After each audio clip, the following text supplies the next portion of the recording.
Try to imagine this scenario. Husband and wife are sitting at their house, chilling out, it's all good. All of a sudden, a guy stands up and says some complete nonsense, after which he takes a pen, writes down 6 letters on a piece of paper, and then storms out. After which, a series of, to put it mildly, bizarre events occur in a very short period of time, and the guy turns up, well, dead. What the hell, man?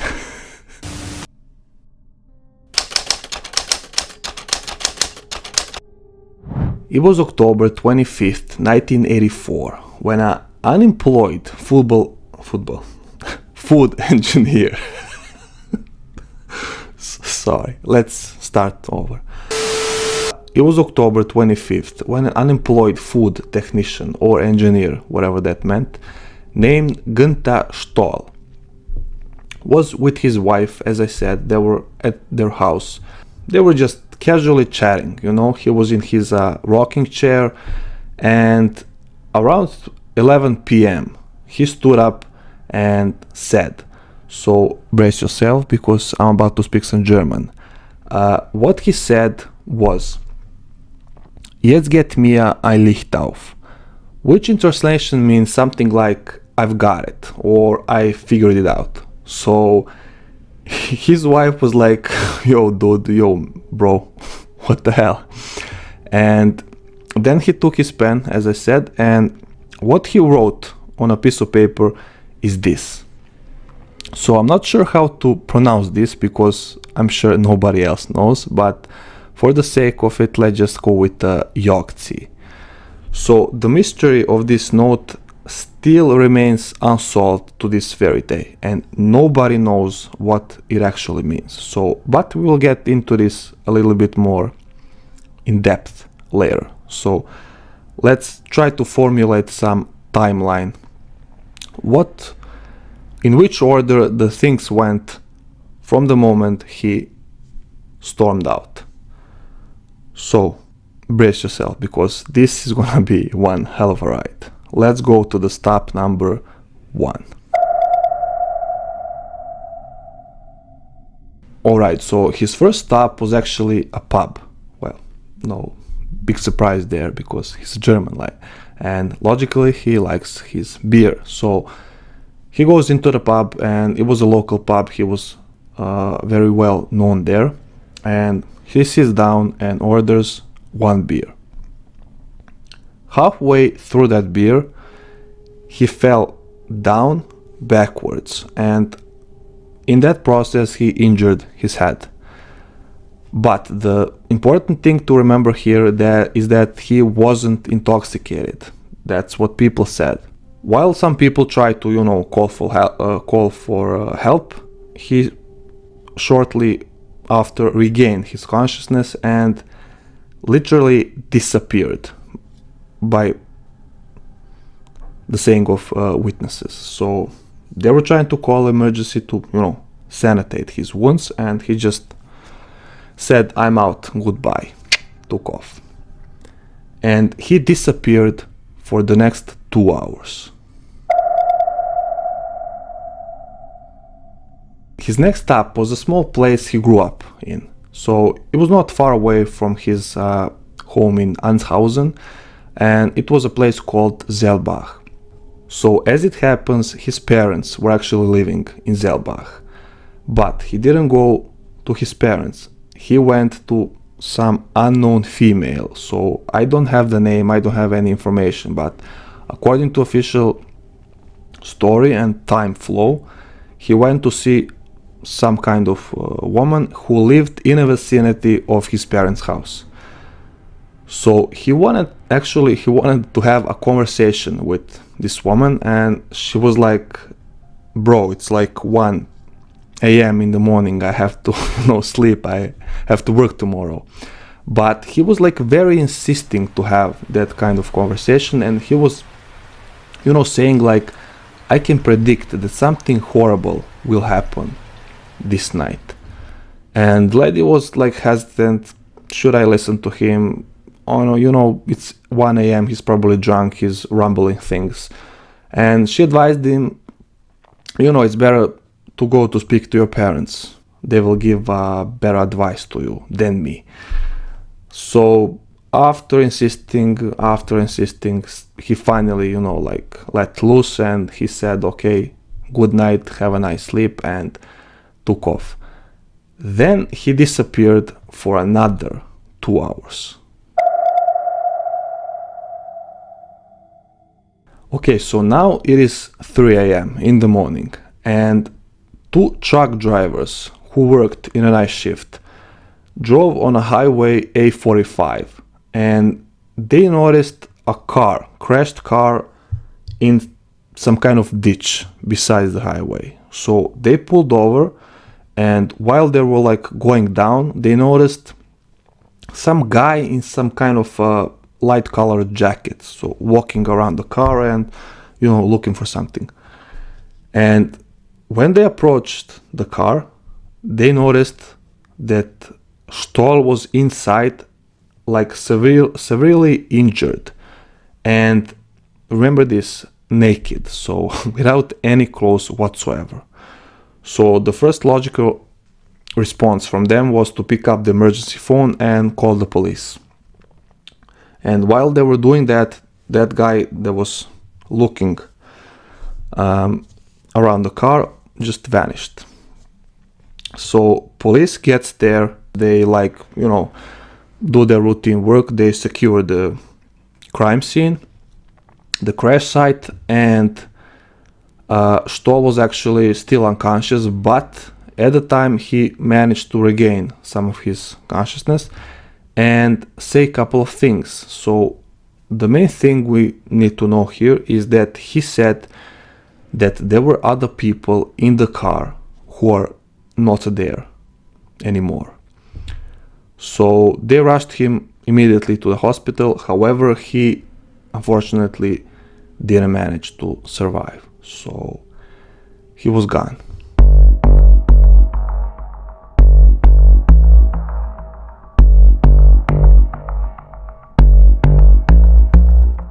After he was gone, the police started to thoroughly examine the whole place. And this is going to get even weirder. So they established that Stoll was already injured.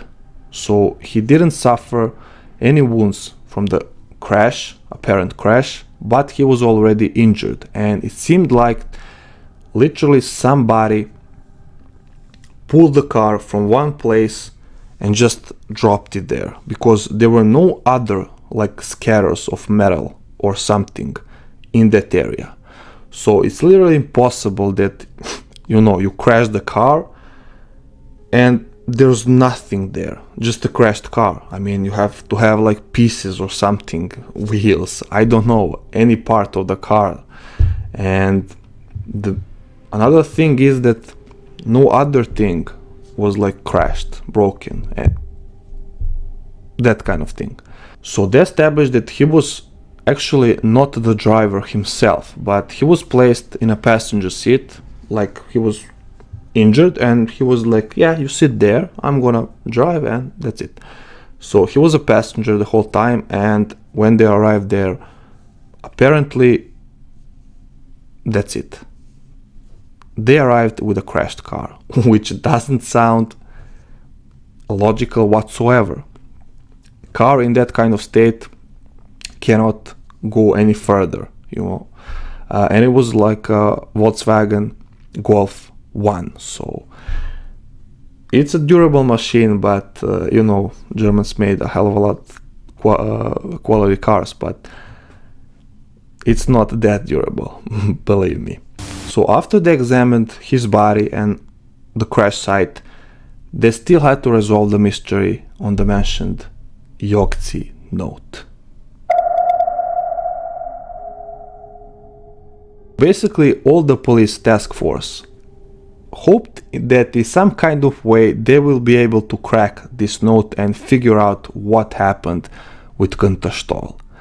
And they like hired a bunch of people, like, you know, the people who are in charge of breaking the codes, deciphering all the encrypted messages and things like that, because they believe that obviously this is not a word that is in any kind of grammar in any language, because they searched and they hired, like I said, a bunch of people, a bunch of linguists, and many people in that field of expertise, and nobody seemed to have any logical explanation what YOG TZE means until, and this is not something big, but it's kind of something. In one radio talk, in one radio show after that event, a bunch of people actually determined that if you switch the letter G to a number 6, you would get something similar as a Romanian radio call center or emergency call center, something in that area, which again doesn't explain a single thing. Why would he, wrote a word for a Romanian call center or something, and then stormed out of his house? So we know something, but basically we don't know anything. So the mystery of the YOG TZE note still remains unsolved. Now, the next thing would obviously be to try to research and to try to come up with some possible theories of what could have happened. And I looked at some various forums. I mean, it's not very known case, besides in Germany, obviously. So there are not a bunch of theories about it. So I had to be really creative when thinking about this case and when working with all this messiness I have here. So I managed to come up with 3 possible theories, and yeah, let's hear them out. Let's just assume that Gunther Stoll wasn't a crazy guy. And I forgot to mention this, and this is really important. Right before this whole thing, he was constantly saying to his wife that somebody is after him, somebody is gonna get him. So in these words, they after me, they're gonna get me, I'm done. He lived in some kind of fear in the past 2 or 3 weeks prior to this event. So let's just assume he wasn't crazy and somebody really was after him. The question would be, who? I mean, who would want an unemployed food guy, food technician, gone? Because obviously he wasn't some rocket scientist. He didn't have like secret codes to some nukes or something. And there is the question that is, like very, very... There is a piece of information which says that Gunther Stoll took frequent trips to Netherlands. So why Netherlands? Obviously the first thing is because it's, close to border. And if we think a bit more about why he took the trips to Netherlands, I can only think about 2 reasons, all right? So the first reason would be obviously because the ladies of the night, red light district and that kind of thing. It's like, I don't know, it's pretty simple and plain, but it's all I got. Maybe he wasn't happy with his wife, I don't know. The second one is like maybe a little bit more serious. So we all know what's legal in Netherlands, all right? So the theory is that he just might got into some bad deal with some people that, let's just say, sell some really, really illegal things for a living. So maybe it's like a deal gone wrong, and the mentioned people in his car that were missing were maybe his like kidnappers or something. So when they crashed the car, they just took off, and they make it seem like it was an accident. But I don't know why they took his clothes, so that part remains unresolved. But that is all I got, really, because there are other theories we need to discuss. So let's get into the second one. Alright, so he was in a pub. He didn't order one beer, he ordered a whole bunch of beers, and who knows God what else. He got severely drunk and he wasn't able to, make it back home safely. So he just takes one guy, hey, you could give me a lift back home. I will, maybe give you some cash or something. I am not in a condition to drive. So the guy who was a driver was a guy in a light colored coat. And, they were heading back home when they had some kind of accident. And car ends up in a ditch. Two truck drivers stopped by, see the guy. The guy scares when he see them coming, and naturally disappeared like it was. But again, it still doesn't explain why he was naked. Maybe he was a party maniac, something like that. I don't know. Maybe he liked to strip, to take his clothes off. That part still remains pretty much a mystery. Whatever theory is in question. So I don't know, Mr. Gunther Stoll. You really did take all the secrets to your grave. Theory number 3. The last theory could be actually the most reasonable and the most explainable one. And the last theory says that Mr. Gunther Stoll was basically a sick man. He suffered from a severe condition of paranoia, which, if you think about it, actually makes some kind of perfect sense, because paranoia manifests through like panic and fear, and that would explain his whole obsession that somebody's following him, somebody's gonna hurt him, somebody is, gonna get him eventually, all the way. So basically it was all in his head. However, again, we have a car which is crashed on a totally different location, and we have a guy who is with him at a time, by the accounts of two guys from the night shift. Maybe they lied, but I don't see any reason whatsoever why they would. So again, unexplainable, totally. So another thing is that some people started calling and reporting to the police that they actually saw a hitchhiker in that period of time in that area. But actually it was like a dead end, because they couldn't, it was like just the basic information and they couldn't connect it with anybody. Maybe there was the guy in a jacket who was looking around the car.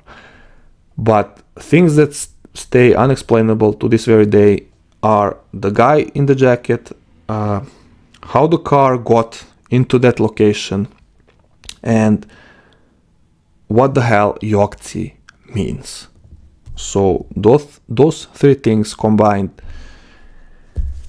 make this entire case one of the most mysterious cases in German criminal history, and is still unsolved after 40 years. And I believe it will stay that way forever. I guess I'm out. That's it. No, really, it's really like a limited case with limited info, so we don't have anything about his previous background, about his younger life. So these three theories are all I got. So I would like to hear your opinion if you have any. If you have any theories, please comment section. I would like to, start a discussion and see if anybody of you have some different kind of angle of view. So this was second episode of Casual Detective, and as always, thanks for watching, and we're not going to arrest anybody today, but I can't promise anything for the future. See you in the next one.